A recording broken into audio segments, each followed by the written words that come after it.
Bonjour à tous et bienvenue sur Amal TV, voici un top 4 de jeux de société en ce moment du moment. Parce qu'en fait, on est l'été à ce moment-là de la vidéo, mais ce top 4, il est utilisable et regardable autant de fois que vous voulez, mais quand même, plus quand même tendance en ce moment. Bref, ce que je veux dire, c'est que je vais faire un top 4 où je vais parler de jeux de société qui est un peu dans mon ambiance actuelle, c'est-à-dire un petit peu légère, un petit peu tranquille, où on ne veut pas trop se prendre la tête, mais qu'on veut quand même de vrais jeux. Donc c'est parti pour un top 4 de mes jeux favoris. Et on commence tout simplement par Sushi Go. En fait, qu'est-ce que c'est que Sushi Go? C'est un jeu de cartes tout simple qui se joue de 2 à 5 joueurs. En fait, on va avoir des plateaux de sushi qu'on va se passer entre nous et on va à chaque fois choisir une carte, donc comme une sorte de draft pour les joueurs de Magic ou même de Seven Wonders maintenant, où en fait on va choisir en fonction de ce que l'on veut et potentiellement éviter que quelqu'un prenne quelque chose. Donc ça va être des combinaisons de sushi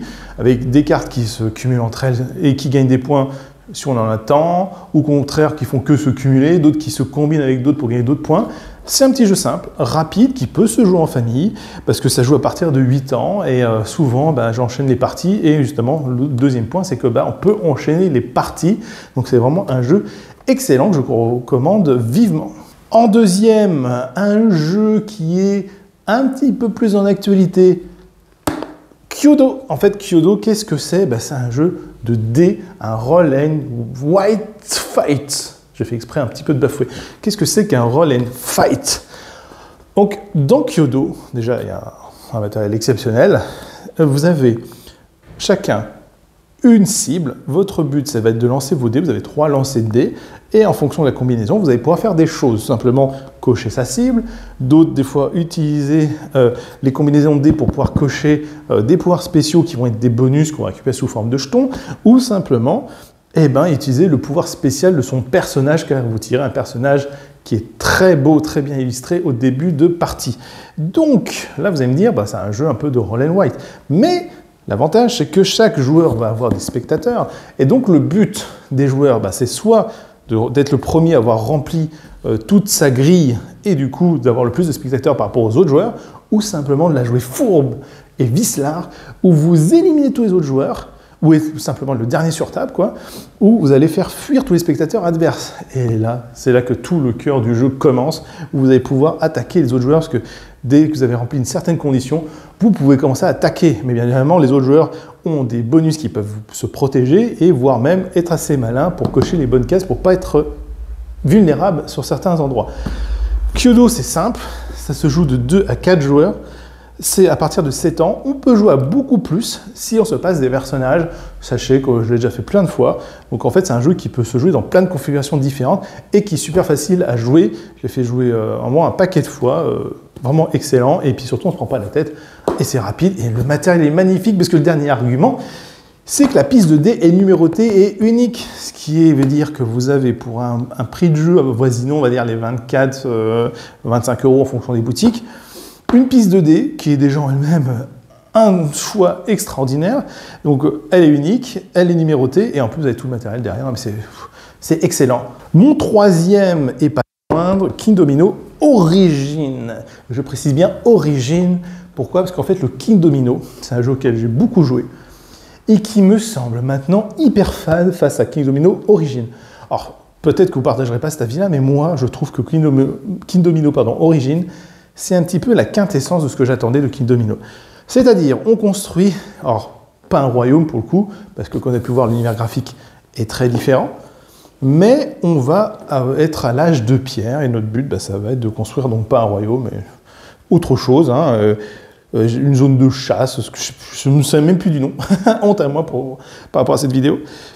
Et donc l'idée, c'est que vous allez faire un territoire pour la tribu, et on retrouve le King Domino classique, poser ses tuiles, essayer de faire attention aux connexions, comme dans un domino, il faut qu'il y ait une couleur qui correspond, mais King Domino Origin, hormis son aspect graphique que je préfère largement, beaucoup plus beau, beaucoup plus travaillé, beaucoup moins enfantin, malgré que les enfants peuvent rentrer dedans, parce que c'est toujours à partir de 8 ans, même si un peu plus jeune, si vous avez des enfants qui sont joueurs, ça offre plus de possibilités déjà d'entrée de jeu, parce qu'il y a le système des volcans, les volcans qui vont faire des flamèches. Et en plus, Il y a 2 modes de jeu supplémentaires, des modes de jeu qui sont super forts, parce qu'il y en a un, ça va être simplement, on va rajouter des ressources, on va pouvoir capitaliser des majorités, d'autres, ça va pouvoir troquer ces ressources contre des personnages qui vont venir donner en fait des bonus, et en plus, voilà, c'est un jeu qui n'est pas beaucoup plus cher que le King Domino normal, et vous avez l'impression d'avoir déjà 2 extensions inclus dedans, quoi. C'est assez extraordinaire.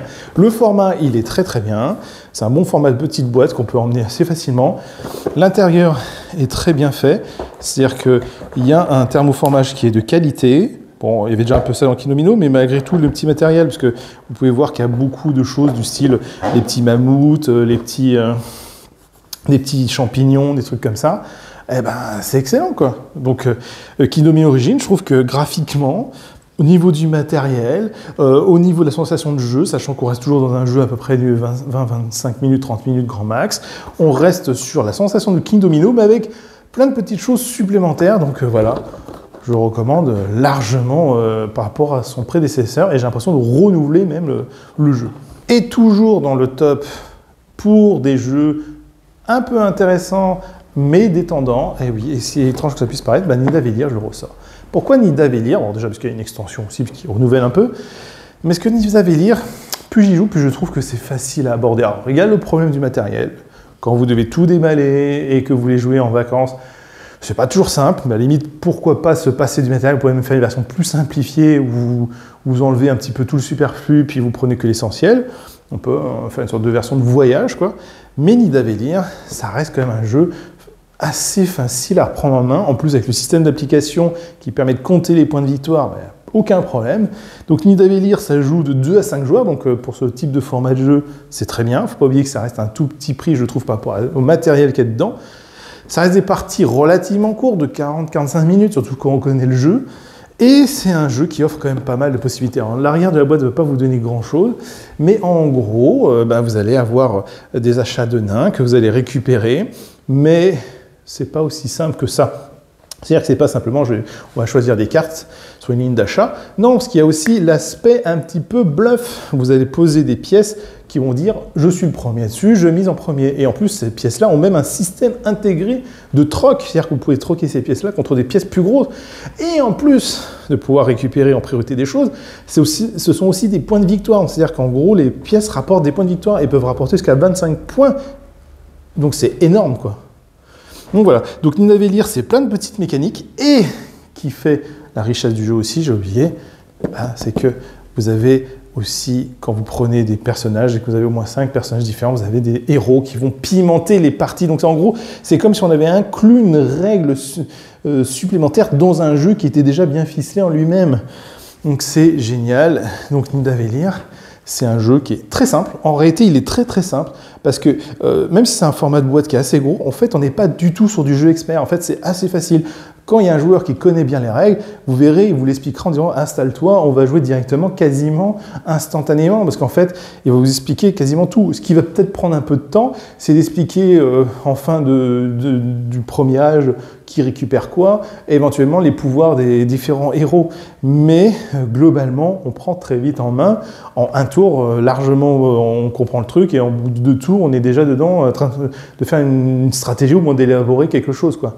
Donc Nidavellir, ça reste pour moi un jeu qui, pendant les vacances, j'ai tendance à le sortir assez facilement. Bah, voilà. C'est comme ça, et quand je veux sortir un jeu qui est un peu plus costaud que la moyenne, en disant bah, j'ai pas envie de faire un jeu trop rapide, style Sushigo ou d'autres jeux d'ambiance, mais je veux un jeu un peu profond, mais qui permet quand même de dire bah, allez, on se rend pas trop la tête, ne t'inquiète pas, c'est un jeu qui est impressionnant comme ça, mais qui est facile d'accès.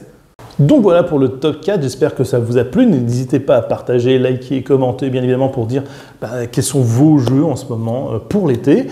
Et même au-delà, hein, si vous avez vu cette vidéo après l'été, vos jeux, ça m'intéresse toujours de savoir quels sont vos jeux favoris que vous aimez, auxquels vous aimez jouer tranquillement dans un instant de plénitude. Donc je vous dis à bientôt sur la Malle TV et que la passion ludique soit avec vous.